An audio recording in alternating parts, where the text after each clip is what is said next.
Boa noite, igreja. Boa tarde. Paz do Senhor. Que maravilha poder estar aqui mais uma vez com os irmãos. Obrigado ao irmão Rui, pastor Carmélio. É um privilégio também fazer parte dessa série. Aceitei o desafio que o Rui propôs. E que maravilhoso que tem sido se debruçar sobre esse tema. Eu queria que os irmãos abrissem as vossas Bíblias no livro de Colossenses, e vamos ler o capítulo 1, do versículo 26 ao versículo 29. Capítulo 1, versículo 26 ao 29.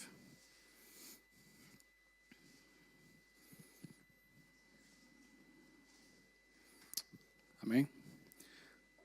Está assim escrito, então: o mistério que esteve oculto desde todos os séculos e em todas as gerações, e que agora foi manifesto aos seus santos, aos quais Deus quis fazer conhecer quais são as riquezas da glória desse mistério entre os gentios, que é Cristo em vós, a esperança da glória. A quem anunciamos, admoestando a todo homem e ensinando a todo homem, em toda a sabedoria, para que apresentemos todo o homem perfeito em Jesus Cristo. E para isso também trabalho, combatendo segundo a sua eficácia que opera em mim poderosamente. Amém? Vamos orar mais uma vez. Senhor Deus, em nome de Jesus, nós te agradecemos, Pai, por essa palavra preciosa, Senhor Deus. Por esse tempo maravilhoso, Senhor Deus, no qual a tua igreja se encontra, Senhor. E nós queremos, Senhor Deus, nosso coração anseia por te conhecer, Senhor Deus, e nós queremos, nesse momento, ser guiados pelo Teu Espírito Santo através das Tuas Escrituras, Senhor Deus, para que venhamos absorver, Senhor Deus, e ser edificados, Senhor Deus, em Ti, Senhor, através das verdades que Tu aqui ensinas, Senhor Deus. Abre os nossos olhos, Senhor Deus, abre os nossos ouvidos, e que essa palavra venha a ser plantada em nossos corações como uma boa semente, Senhor Deus, possa germinar e dar os seus frutos, Senhor Deus. Em nome de Jesus eu te peço e te agradeço. Amém. E amém. Bem, irmãos, o rei entre nós é o tema que calhou a mim, né, na continuação da mensagem que foi trazida pelo irmão Rui. E há algum tempo a nossa igreja ela realizou uma série de pregações também, não sei se os irmãos se lembram, com certeza sim, né, na qual nós tratamos sobre os fundamentos do Evangelho, baseados no texto de Mateus do capítulo 16, do versículo 13 até o versículo 28. Nós tratamos sobre os fundamentos do Evangelho. Eu não vou perguntar, vou ser bonzinho com a igreja, mas quais eram, quem se lembrar, né, nós estivemos a falar sobre Cristo, a igreja, a sua cruz, né, e o seu reino. Nós estivemos a falar sobre esses fundamentos e eu vou me aproveitar daquilo que nós já aprendemos sobre o fundamento de Cristo, né, e vou usar esse aprendizado como rampa de lançamento para aquilo que a gente vai aprender hoje nessa mensagem.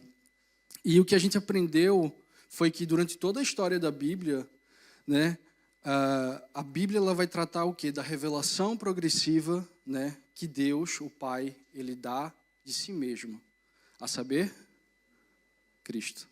Amém? Quem se lembra disso? Toda a Bíblia ela vai tratar sobre essa verdade. Ela vai tratar da forma como Deus ele se revelou progressivamente ao homem, né? Ele sendo o Pai, dando a si mesmo a conhecer a todos os homens através da pessoa de Cristo. Amém? E trabalhando nessa perspectiva de revelação progressiva,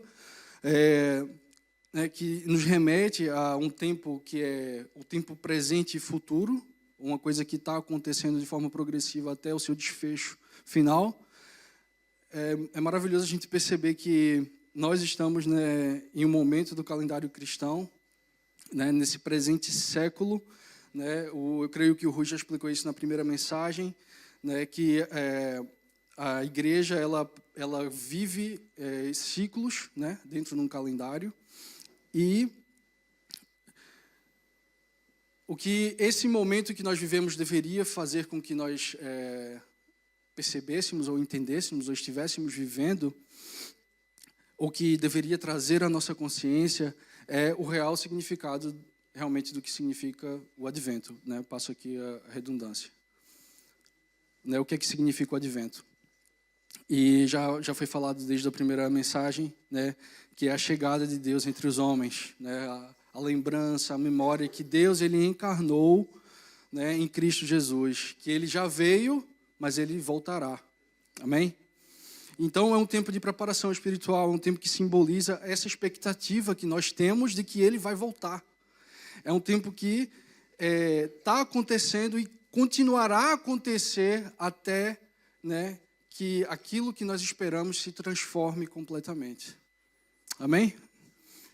Então, irmãos, eu vou dividir essa mensagem em 4 partes, que nos ajudará a refletir, que nos ajudará a entender essa perspectiva do rei, né, entre nós. E eu queria que os irmãos tivessem atentos, que se os irmãos não me ouvirem mais a partir desse momento, guardem só isso, tá bem?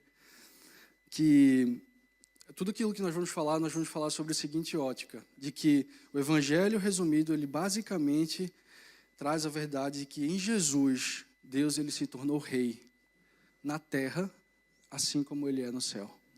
Amém? Guarda isso no seu coração. Tá bem? Se você só sair com isso já guardado no seu coração, você já vai ser edificado. E essa é a grande boa nova do Evangelho, que, né, Deus ele é soberano sobre todas as coisas. A narrativa que a Bíblia traz sobre o Evangelho, né, que Deus sendo soberano, Deus ele é soberano sobre todas as coisas, porém a Bíblia também nos mostra que o pecado ele comprometeu a harmonia da criação, né, e ele comprometeu a vocação para a qual o homem foi criado. Mas na encarnação, Deus ele se mostra, ele se evidencia, ele permanece como rei na terra, assim como ele é no céu. Amém? Então, nessa introdução, e já primeiro ponto que eu estou trazendo aqui, nós vamos, né, já com a compreensão do significado de advento, agora nós precisamos entender o que é essa questão presente de Cristo, ou a questão da presença de Cristo. Esse homem Deus, esse servo rei que se torna acessível a nós. E nas Escrituras a gente tem vários pontos de vista, né, várias perspectivas sobre as quais nós poderíamos pegar nesse assunto e falar. E nós escolhemos partir de um ponto de vista que é levantado através de uma pergunta.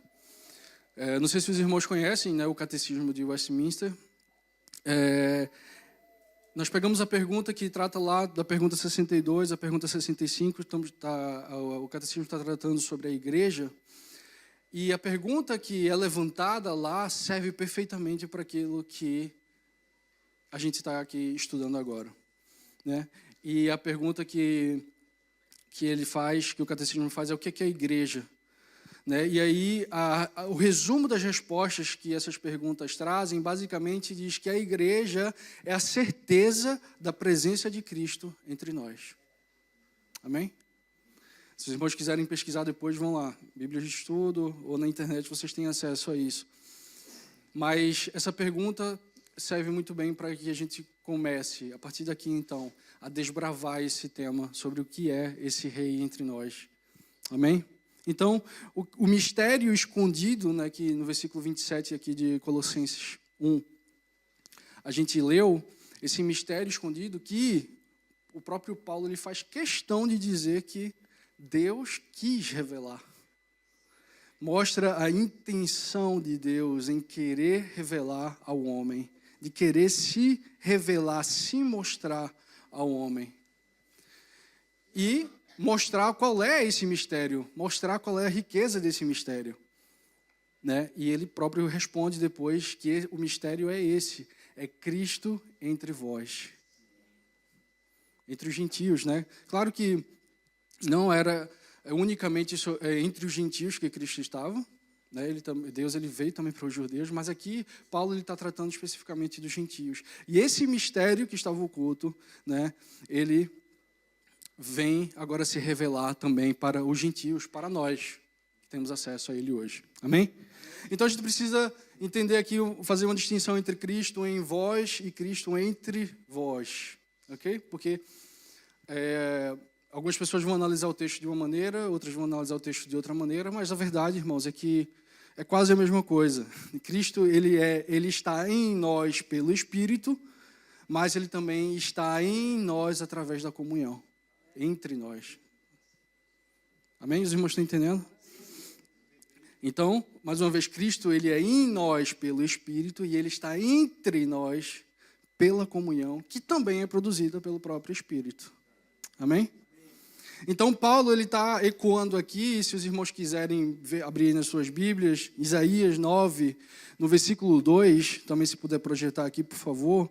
Paulo ele está ecoando aqui esse texto de Isaías 9, na qual fala a respeito da salvação, né, de Deus, que se manifestaria para além do território de Israel, para além do povo hebreu, para além das fronteiras de Israel. Né? Já está aí projetado? Isso. O povo que andava em trevas viu uma grande luz, e sobre os que habitavam na terra, de profunda escuridão, resplandeceu a luz. E glória a Deus por isso. Né? Então, Paulo está aqui ecoando isso. E isso era um escândalo. Né? A presença de Cristo entre nós, em nós e entre nós, é essa glória, é a esperança da glória que foi perdida. Amém? Então, meus irmãos, o que é essa presença da glória? Nós cantamos aqui agora hinos, né, sobre a glória, a Ele a glória. O que é essa presença da glória? E nós vamos ver que a glória não é um lugar para onde nós estamos indo, mas sim é o resultado daquilo que nós estamos sendo transformados, pouco a pouco. Por muito tempo nós temos vivido e crescido em um ambiente onde o aprendizado que nós já adquirimos é que, até às vezes em tom de brincadeira, a gente fala, né? Leva-me para a glória. Deixa eu ir para a glória, né? Vou descansar na glória. Mas aqui Paulo ele não quer ensinar isso. Embora não seja totalmente errado, irmãos, o ensinamento que Paulo traz aqui não é isso.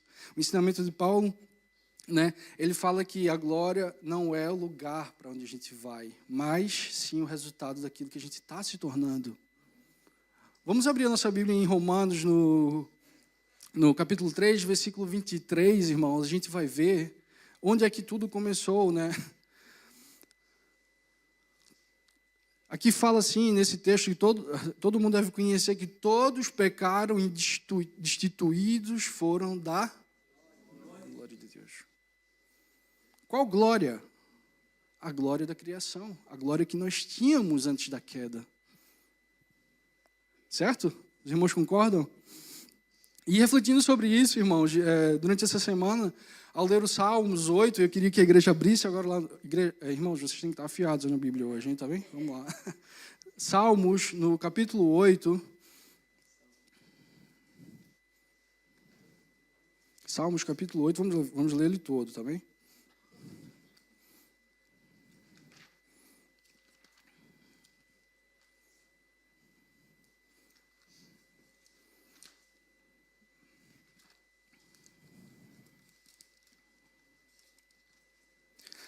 Ó Senhor, Senhor nosso, quão magnífico em toda a terra é o teu nome.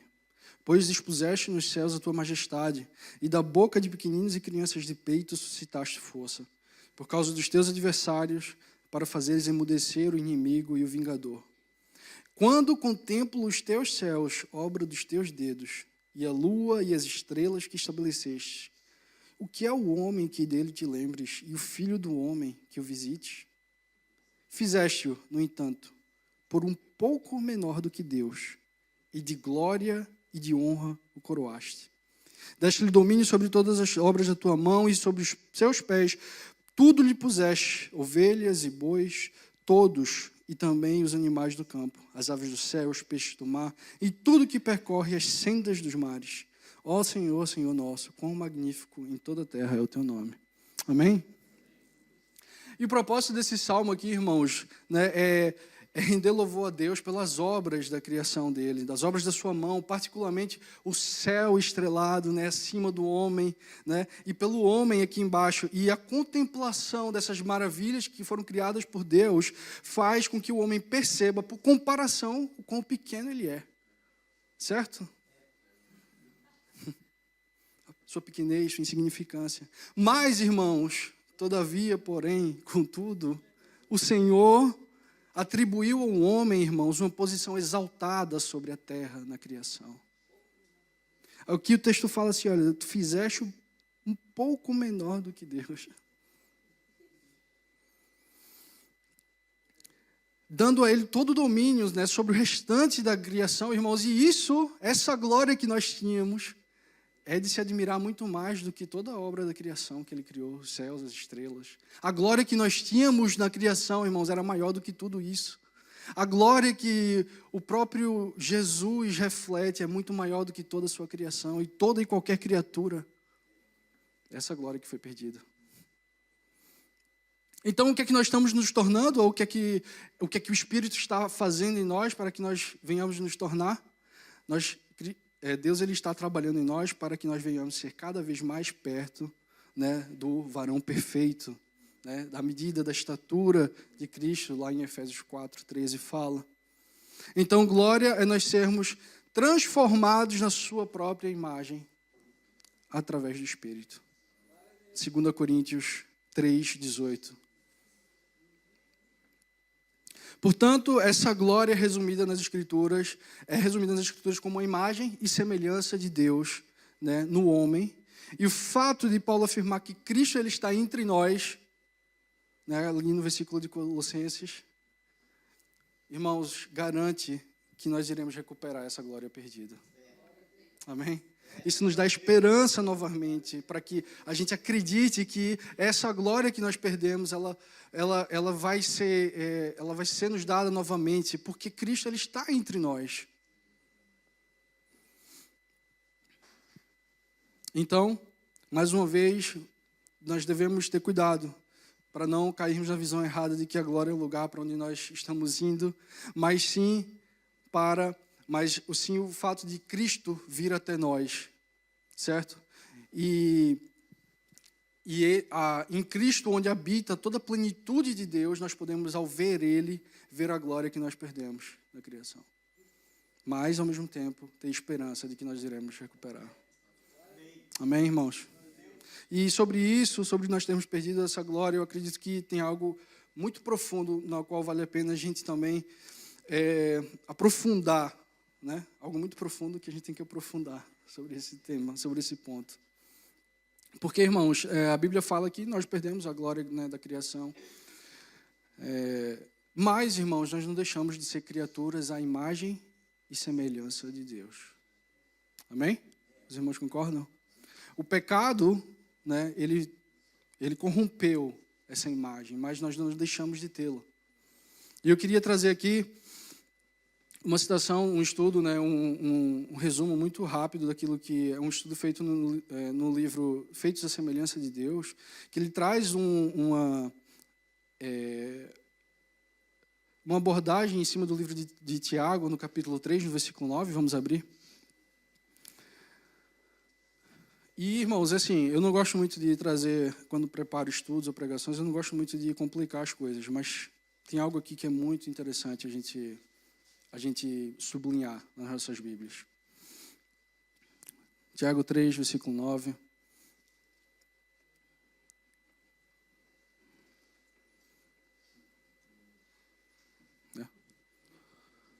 Com ela bendizemos o Senhor e Pai, e com ela amaldiçoamos os homens, feitos à semelhança de Deus. Aqui Tiago está falando sobre a língua, né? Os pecados da língua, de amaldiçoar, de bendizer. Né? Mas o engraçado é que esse verbo aqui, feitos à semelhança de Deus, ele no grego ele tem um peso diferente daquilo que a gente vê aqui no português. Né? A forma como ele se apresenta aqui na língua grega, ela traz uma força, né, do tempo, o tempo perfeito no grego traz a ideia de que uma ação passada com um resultado que permanece. Ok? A forma como esse verbo aparece aqui no original. Então, a forma como esse verbo está aqui, que nós nos tornamos, nós somos feitos à semelhança de Deus, foi algo que Deus fez no passado, mas que o resultado disso continua, perpetua-se até agora. Então, nós não perdemos a imagem e semelhança de Deus. Ok? Então, conforme está aqui escrito, né, algum tempo no passado nós fomos feitos segundo a semelhança de Deus e nós ainda possuímos essa semelhança. Né, essa passagem aqui não está trabalhando exatamente o que é que aconteceu com o que o pecado causou no homem, né, ou o que aconteceu com essa imagem e semelhança quando nós somos recriados, né, pelo seu Espírito. Mas o que essa passagem diz aqui é que o que é que seja que tenha acontecido, né, com a imagem de Deus no homem quando ele caiu, ele não perdeu totalmente. Portanto, irmão, a partir desse entendimento, né, que, na verdade, a glória não é um lugar para onde nós estamos indo, mas Cristo vindo em sua plenitude, né, formar a sua imagem em nós, né, faz com se a gente não tiver esse entendimento, faz com que a gente continue vendo Deus como um mistério oculto. E muitos de nós vamos andar nessa vida, muitas vezes, vendo Deus como um mistério inalcançável, oculto. Mas ele já foi revelado. Nós vemos através da própria Escritura, o povo de Israel não viu, não entendeu que o próprio Jesus, ele era o Deus. Nós vemos o período de silêncio de Malaquias até o início do Novo Testamento, né? O período de silêncio de cerca de 4 séculos, onde Deus aparentemente ele não estava atuando, não estava fazendo nada, ele ficou calado. Então, quando Paulo surge anunciando que Deus está entre vós, Deus está entre nós, ele não nos abandonou, isso foi um escândalo. Porque Deus ele nunca parou de trabalhar, irmãos. Deus nunca teve em silêncio. Embora ele não tivesse se revelado escrituricamente, ele sempre continuou trabalhando. E a prova disso foi o nascimento de Jesus. E por que é importante a gente perceber isso, irmãos? Porque o ser humano ele entra numa crise, e o ápice da crise do ser humano, né, é quando ele se isola. Quando ele se isola, quando ele acha que ele está sozinho, quando ele não tem mais... ou seja, ele inverte aquilo que ele foi criado para ser, um ser coletivo, certo? Parte do corpo integrante de Deus. Quando ele se isola, né, ele entra no ápice da sua crise. Ele acha que foi abandonado. E muitos judeus e muitos povos do povo de Israel ainda hoje acha isso. Mas qual foi a última promessa, irmãos, que Cristo deu aos seus discípulos? O irmão Rui falou aqui agora há pouco, no início do culto. Qual foi a última promessa que ele deixou antes de subir? Que ele estaria todos? Amém. Até a consumação dos séculos. E essa presença de Cristo é a esperança da glória, irmãos. E como é que nós testificamos? Como é que nós vemos, né? Em primeiro, a presença de Cristo em nós, pelo Espírito. E segundo, na comunhão, também pelo Espírito. Deus fez o homem à sua imagem, e isso é evidente tanto no Antigo como no Novo Testamento, né? Nós vemos também que a Bíblia ensina que Jesus Cristo é um homem perfeito, né? Um exemplo insuperável que Deus quer que nós alcancemos, mas nós temos que buscar essa perfeição. Então, irmãos, é animador quando a gente vê que Cristo, né, é chamado no Novo Testamento a imagem perfeita de Deus. E por que é animador? 2 Coríntios 4:4, né, Paulo descreve a respeito daqueles que não podem ver a luz do Evangelho da glória de Cristo, ao qual é a imagem de Deus. E a palavra aqui, né, eikon, o equivalente grego do hebraico etselem, o significado dessa identificação de Cristo como a imagem de Deus significa, né, que Deus disse, das trevas resplandecerá a luz. Ele mesmo resplandeceu em nosso coração para a iluminação do conhecimento da glória de Deus na face de Cristo. Então, a glória de Deus, irmãos, em outras palavras, é revelada na face de Cristo. Quando vemos Cristo, vemos a glória de Deus. Amém? Então, a mesma coisa Paulo vai dizer em Colossenses 1:15, ele diz assim, ele é a imagem do Deus invisível, o primogênito da criação. E agora eu queria ler com os irmãos Colossenses 1:19, um pouco antes do versículo do inicial. Colossenses 1:19, porque aprove a Deus que nele habitasse a plenitude. Então, irmãos, embora Deus seja invisível, ele se torna visível em quem? Em Cristo. Aquele que olha para Cristo está realmente olhando para quem? Para Deus. Segundo o Evangelho de João, né, o próprio Cristo, ele afirmou isso durante o seu ministério, quando Filipe disse assim para Jesus: Senhor, mostra-nos o Pai. E o que é que Jesus respondeu? Quem me vê a mim, vê ao Pai. As palavras de Jesus podem ser entendidas dessa forma, irmãos. Se nós olharmos cuidadosamente para Jesus, para Cristo, nós estaremos vendo a Deus, do Pai. Pois Cristo é a imagem perfeita de Deus. E isso nos leva, tudo isso que nós estamos falando, trata acerca de um tema que é chamado de união mística, né, de Cristo com a sua igreja. Vamos ler Efésios 1, 21 ao 23, por favor. Não se cansem, irmãos. Efésios 1, do 21 ao 23.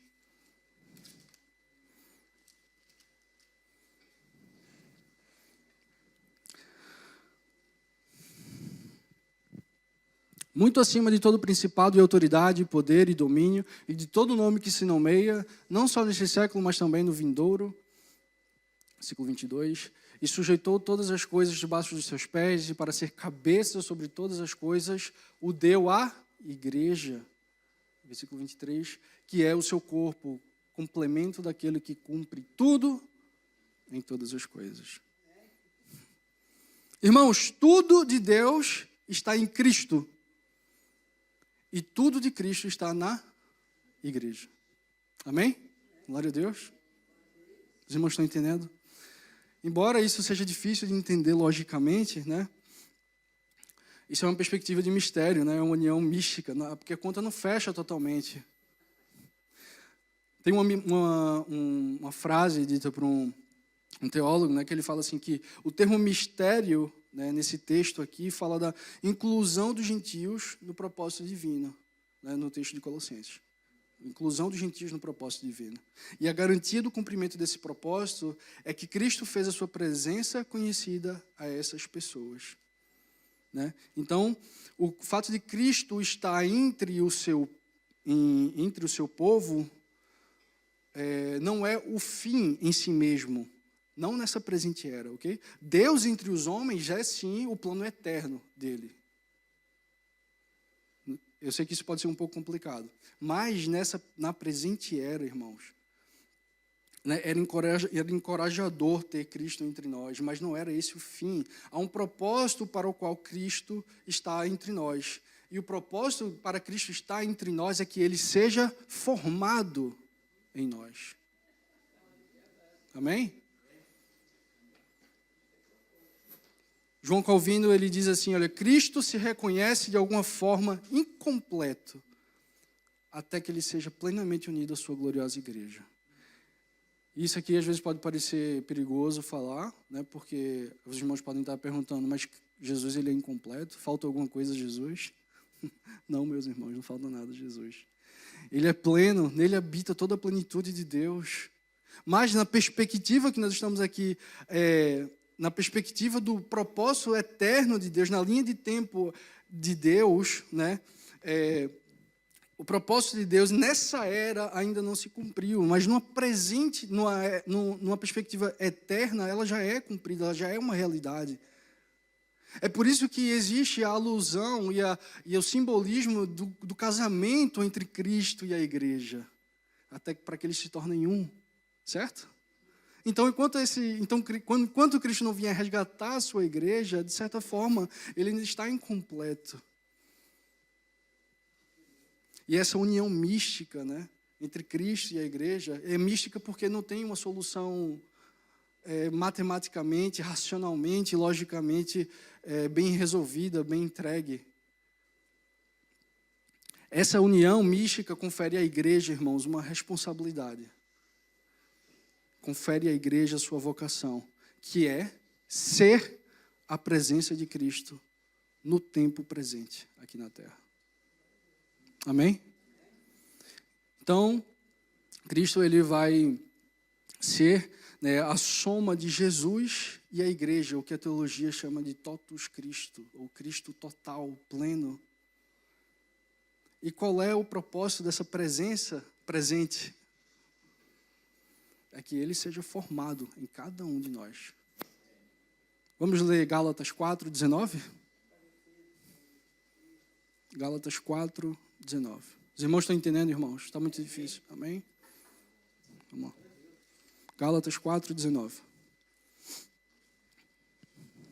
Meus filhinhos, por quem de novo sinto as dores de parto, até que Cristo seja formado em vós. Até que Cristo seja formado em vós. Paulo sente aqui as dores, né, daquilo que a gente tem que entender o que é. A gente tem que fazer aqui uma distinção agora que é oportuna entre obra e ministério. Obra do ministério. Okay? Vamos fazer a distinção dessas duas coisas. Obra é o que Deus ele está fazendo em nós. Né? Deus ele está operando uma obra em nós. Ele está formando Cristo em nós através do Espírito. E o ministério é aquilo que Deus ele faz através de nós em alguém. E o que é que ele faz através de nós? Formar Cristo em alguém, através do Espírito. E é isso que Paulo estava falando aqui, né? Eu sinto as dores do parto até que seja formada em vós a imagem de Cristo. E isso vai nos levar, né, para o seguinte ponto, né, que é como é que se dá essa formação de Cristo em cada um de nós? E a igreja, né, agora que a gente entende que a igreja, ela tem a responsabilidade e a vocação de ser Cristo presente na terra, na presente era. A gente vai ver aqui, irmãos, por exemplo, a Bíblia nos mostra um exemplo muito claro disso. Se a gente pegar os livros de Lucas e de Atos, a gente vai ver em Lucas o Evangelho, né? Os atos dos apóstolos, ou seja, a forma como Deus trabalha nos apóstolos e nos seus discípulos. E depois em Atos a gente vai ver o que é que Cristo ele faz através de quem? Do seu corpo, certo? A gente vê em Lucas a obra de Deus e a gente vê em Atos o ministério.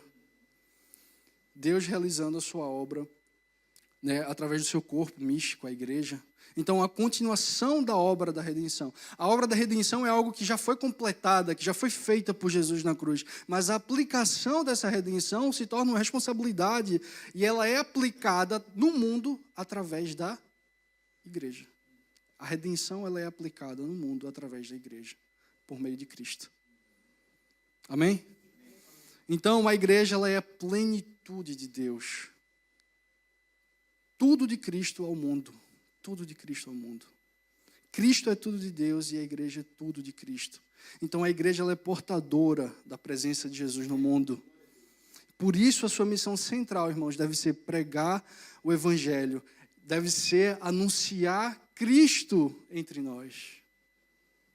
E quando eu falo igreja, meus irmãos, eu não estou falando de templos físicos, eu estou falando da igreja visível e invisível, a igreja eterna, a igreja universal do Senhor. Então, todas as vezes que essa missão é comprometida, todas as vezes que a igreja ela para de anunciar o evangelho, ela está deixando, né, de fazer, ela está deixando de ser a igreja no que toca a sua vocação e a sua natureza. Então, quando as causas que a igreja se envolve tomam o lugar, né, da mediação da presença de Jesus ao mundo, ela se perde no seu caminho. O que eu quero dizer é que muitas vezes a gente se preocupa mais com as atividades, o que é que a gente vai fazer, o calendário anual, né, os eventos em que a gente vai estar comprometido, de que forma que a gente vai alcançar mais pessoas. Então, ou de que forma que a gente vai realizar estratégias para responder às demandas da sociedade, que é normal a gente ver e a gente querer dar respostas. Mas, irmãos, quando a igreja ela começa a substituir o lugar de anunciar Cristo e o seu evangelho para essas causas todas, ela se perde. Irmãos, não entendo, Deus ele não está cativo na igreja. Ok? Isso é importante referir aqui, mas Deus ele quis fazer as coisas dessa maneira. A Bíblia ensina isso, que ele quis, dentro do seu propósito eterno, ele quis que a igreja mediasse agora Jesus no mundo, entre os homens. E, irmãos, assim como Jesus ele mediava a presença de Deus no mundo, amém? No tempo que Jesus esteve aqui, ele mediava a presença de Deus no mundo. Agora, irmãos, quem media a presença de Deus e de Jesus é a igreja. Somos nós. Então, irmãos, se você parar para pensar na aplicação disso, talvez lá fora, as pessoas que se relacionam conosco, tudo que elas têm de Cristo somos nós. Essa é a nossa responsabilidade. É mediar Jesus ao mundo. Pare para pensar no seu trabalho, na sua escola. Tudo que muitas pessoas terão de Cristo será a sua vida. E temos agido como tais? Temos agido com o peso dessa responsabilidade? Temos entendido a vocação sobre a qual nós fomos chamados? E isso é uma dinâmica constante, meus irmãos. Cristo ele está sendo formado em nós e nós estamos mostrando Cristo ao mundo. Isso acontece de forma sistemática. Paulo mostra, né, 3 termos ali no texto de Colossenses, né, o que ele fazia. Ele fazia assim, ele anunciava, ele advertia e ele ensinava. Vamos voltar lá para o texto de Colossenses, inicial. Ele anunciava, ele advertia e ele ensinava. E o que isso significa? Isso nada mais é que a definição de discipulado. Irmãos, nós mediamos a presença de Cristo, de Jesus ao mundo, enquanto nós temos a convicção que nós estamos sujeitos a um processo de discipulado, em que Jesus ele está sendo primeiramente formado em nós pelo Espírito e pela comunhão na igreja. Amém? Então, entenda uma coisa, entenda bem, ouça com ouvidos agora, ninguém pode revelar Cristo fora da comunhão da igreja. Ninguém pode revelar Cristo ao mundo fora da comunhão da igreja. Porque Cristo, irmãos, ele não está em nós, não está em você, simplesmente como um indivíduo, natureza. Ele está em você, Cristo ele está na igreja, em você através da sua igreja. Isso é um ponto central, importantíssimo, que a gente entenda. E a gente vê muito isso acontecendo hoje, em muitos lugares. Pessoas se levantando. Pessoas levantando ministérios, levantando movimentos, levantando projetos, levantando igrejas, se autodenominando apóstolos, se autodenominando homens de Deus, mas totalmente fora da comunhão da igreja. Ou estão fazendo a igreja ao modo deles, fugindo, né, de toda palavra. Então isso é muito importante. E gostaria de relembrar mais uma verdade para a gente se encaminhar agora para a conclusão, irmãos, que muitas vezes a gente troca tanto aquilo que é essencial para a vocação da igreja, que a gente muda o objetivo do discipulado. A gente às vezes está tão envolvido com essas causas e com essas demandas que a gente troca qual é que é o verdadeiro sentido do discipulado. E o discipulado, irmãos, ele não é para formar líderes. Discipulado é para formar Cristo. E nós temos mudado essa visão de discipulado. Nós não vamos discipular ninguém para ser capaz de liderar coisa alguma. A gente vai discipular alguém com o propósito de formar Cristo, para que Cristo seja formado nesse discípulo. Então não tem a ver com capacidade de a gente conseguir multiplicar membros dentro da igreja, mas tem a ver com o quanto de Cristo está sendo formado em cada um de nós, irmãos. Não importa nada que a nossa igreja não seja uma mega igreja, mas desde que nós estejamos refletindo e vendo Cristo sendo formado em nós, glória a Deus. Nós vamos caminhar, Deus ele vai fazer prosperar, mas enquanto nós estivermos executando o seu propósito.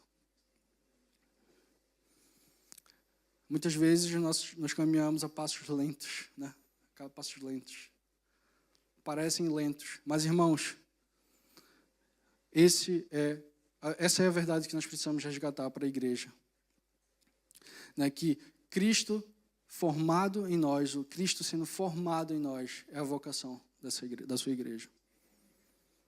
Então, a vocação da igreja está mais atrelado àquilo que ela precisa se tornar do que aquilo que ela precisa fazer. Amém? A igreja tem que se tornar cada vez mais parecida com Cristo. Então, irmãos, esse é o mistério da encarnação. Cristo, Deus encarnado, é a chave para a missão da igreja. Porque Deus veio até nós através da pessoa de Cristo, irmãos. Nós não temos o direito de permanecer na nossa zona de conforto. Nós devemos ir ao outro. Cristo, ele se despiu da sua glória para vir até nós. Ele se encarnou. E agora, irmãos, nós não temos o direito de permanecer na nossa zona de conforto, achando que tudo vai se dar de forma automática, espontânea, autônoma. Nós devemos ir até o outro. Existe uma dinâmica, né, dentro do advento que se chama o brado da igreja. E o que é o brado da igreja? Nada mais é do que o tão conhecido Maranata. Maranata, ora vem, Senhor Jesus. Mas esse brado, irmãos, ele não pode ser ecoado e estar desconectado da realidade da missão. Porque nós, se estamos ansiando o retorno de Cristo, nós estamos anunciando, nós estamos advertindo, nós estamos ensinando ao mundo acerca de Jesus. E é isso que Paulo está fazendo aqui aos gentios. Então, se a gente está celebrando a presença do presente entre nós, o Deus que encarnou, o que é que Ele vai fazer? Ele vai nos empurrar para a missão. Sabem por quê, irmãos? Porque a encarnação, o Rei encarnado em Cristo, é um absurdo, é o Deus que veio até nós, homens depravados, caídos, né? Romanos 3, do 9 ao 23, né? Vai falar ali basicamente que nada é tão ruim que não possa piorar, né, pastor Carmelo? E mesmo assim, Deus veio até nós em Cristo. E o sentido do advento, né, que Ele veio até nós, ele continua vindo enquanto Cristo ele é anunciado, enquanto as pessoas são advertidas e ensinadas sobre esse Cristo. Então, porque Deus veio até nós, nós não temos o direito de ficar na nossa zona de conforto. Nós devemos ir até o outro. Então, é isso que a encarnação faz. Ela nos move desse lugar de estagnação espiritual para que eu anuncie, né, como Paulo está fazendo. Ei, Cristo ele está entre vocês. É isso que nós devemos fazer ao mundo. Cristo está entre vocês. Agora, se Cristo está em vocês, irmãos, é uma coisa que nós devemos analisar. Mas nós sabemos que toda vez que nós anunciamos o Evangelho, estamos anunciando Cristo entre o povo. Amém? E nós devemos buscar Cristo em nós, para que Cristo esteja entre o povo.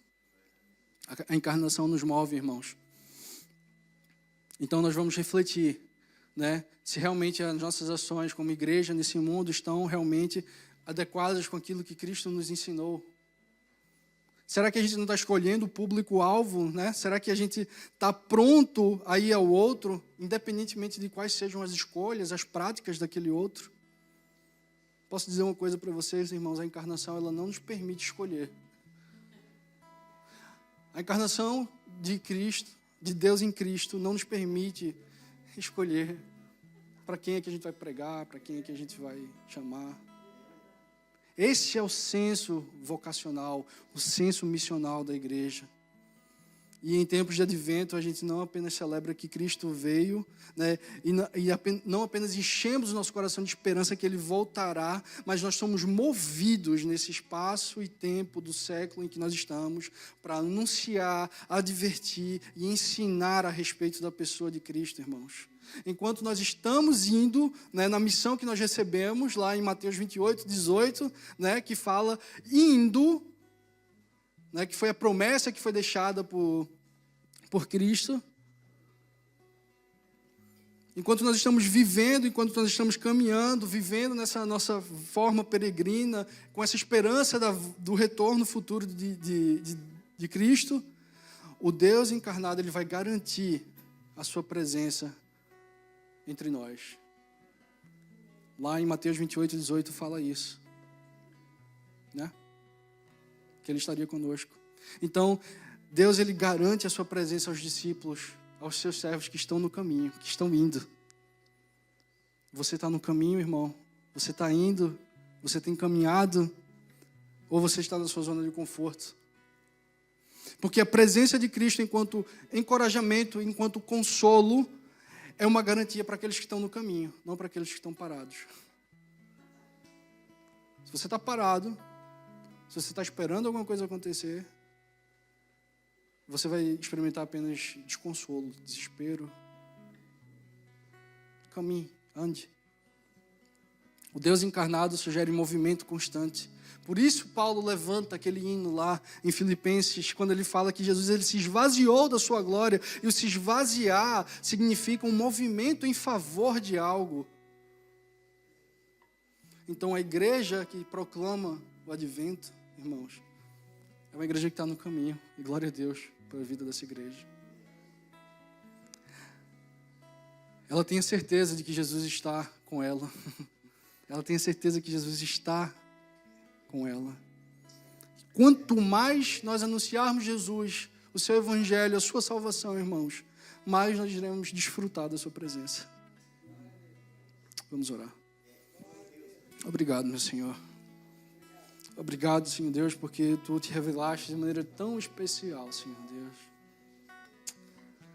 O Rei entre nós, Senhor Deus, louvado seja o Teu nome, Senhor Deus, para todo sempre, porque de maneira poderosa, Senhor Deus, Tu tens revelado, Senhor Deus, o Teu Evangelho, Senhor Deus, de maneira poderosa e sobrenatural, Senhor Deus, tem alcançado aqueles que estão perdidos, Senhor Deus, e que essa palavra sirva para nós, Senhor Deus, como um despertamento, Senhor Deus, dos nossos corações, Senhor Deus, para nós estarmos cientes, Senhor Deus, conscientes e convictos, ó Pai amado, de que nós devemos estar, Senhor Deus, nesse caminho em que Tu estás formando Cristo em cada um de nós, através do Teu Espírito, e que nós devemos, como igreja, Senhor Deus, como corpo de Cristo, Senhor Deus, estar formando Cristo nas pessoas, assim, Deus. Ajuda-nos, assim, ó Deus, clareia o nosso entendimento, Pai amado, dá-nos o espírito de ousadia, Senhor Deus, para que nós possamos anunciar, assim, ó Deus,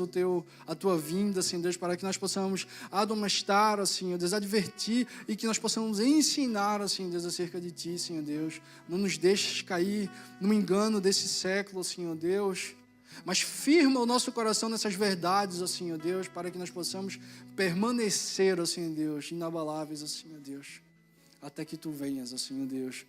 Nós estaremos caminhando, Senhor Deus, até que Tu venhas, ó Senhor Deus. Ó Rei dos Reis, ó Senhor Deus, todo louvor, toda honra e toda glória, Senhor Deus, seja dada ao Teu nome, Senhor Deus. Em nome de Jesus eu agradeço. Amém. Amém. Deus abençoe.